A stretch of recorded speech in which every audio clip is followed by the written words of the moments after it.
This is David with Takiro Roofing in Owens Corning. We are doing a rooftop inspection here for Lana and her family in Wood Ranch, Simi Valley, where you've noticed some stains on the formal living room area.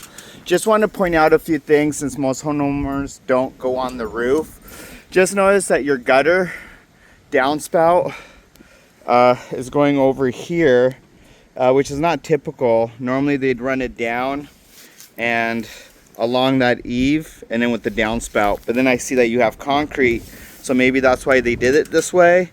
But my concern for this one, besides the spout going over to the other side, is that the gutters are really dirty.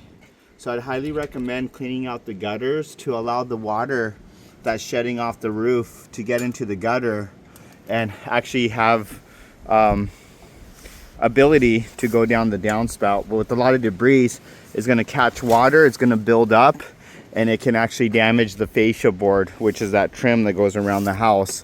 Any tiles that are not original, you'll see that there's different colors, but I actually marked it with a P and an R, which means previous repairs. So when you bought this house, if you haven't done any repairs directly yourselves, there's been some different repairs on different slopes of this house. The one interesting one is this one in the corner. That's typically now not how it looks. So if you look above your garage, you'll see rake tiles, and where they meet at the peak, it won't look like that. Typically you have two rake tiles and then the top tile overlapping it with mortar over it. So I found that interesting. As I came over to this side, you only have two broken tiles, and the broken tiles are actually on the opposite side that you called me for. So you have one broken tile right here near the chimney. See how it's cracked down the center? And you have another tile over here that's cracked and loose, and that can easily let water in. This corner tile, which is called your rake tile, is loose, probably because of the high winds, so we definitely would want to re-secure it. And remember that rake I showed you earlier? See how that one looks much nicer? That's the way it's supposed to look. Again, it's doing its job, but I just found that interesting.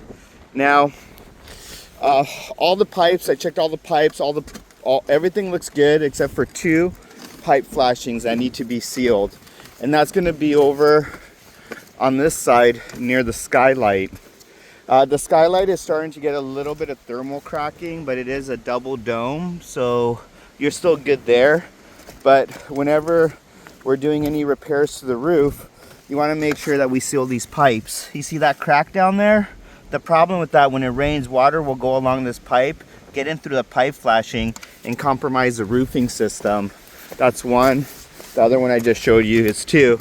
But my most concerning part about your roof is that when they did the previous repairs, they didn't use the right exact size tiles because these tiles are discontinued. The original ones are different in size, so these are not interlocking correctly. Now, this is an area where a lot of water runs, which is your tile pan. And the interesting thing is I looked underneath here, and the underlayment actually looks good. So I'm under the impression that those stains you see inside your house might be from previous times that you just might have not noticed it. You see that paper? That's a plastic cap. That's good. That's what's keeping the paper intact. They do use a lot of mortar along the edge. I'll put that back for you right now. But then there's another repair right here.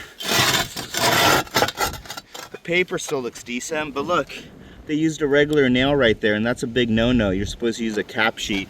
So in my professional opinion, I would just recommend doing a roof tune-up, but I will give you a couple of different options to remove the tiles, replace the underlayment, and then put everything back together. So just wanted to thank you for giving me the opportunity to inspect your roof.